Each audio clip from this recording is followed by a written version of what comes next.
నమస్కారం ఫ్రెండ్స్. ఒక అడవిలో మాన్సూన్ వర్షం బలంగా పడుతోంది. చెట్ల ఆకుల కింద ఒక చిన్న పక్షిపిల్ల ఒంటరిగా వణుకుతూ ఉంది.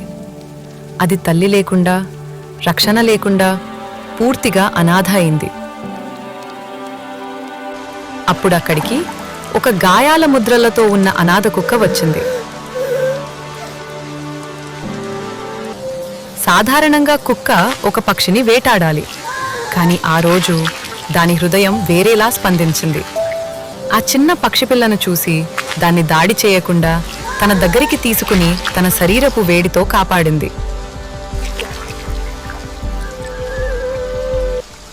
ఆ క్షణం నుంచి వేటగాడు కావాల్సిన జంతువు ఒక తల్లిలా మారింది. రోజులు గడిచాయి. ఆ కుక్క ఆ పక్షిపిల్లను రక్షిస్తూ చూసుకుంది.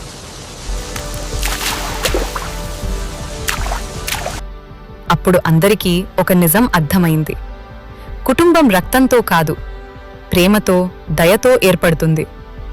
మనసులో కరుణ ఉంటే ప్రపంచంలో ఎక్కడైనా ఒక ఇల్లు దొరుకుతుంది.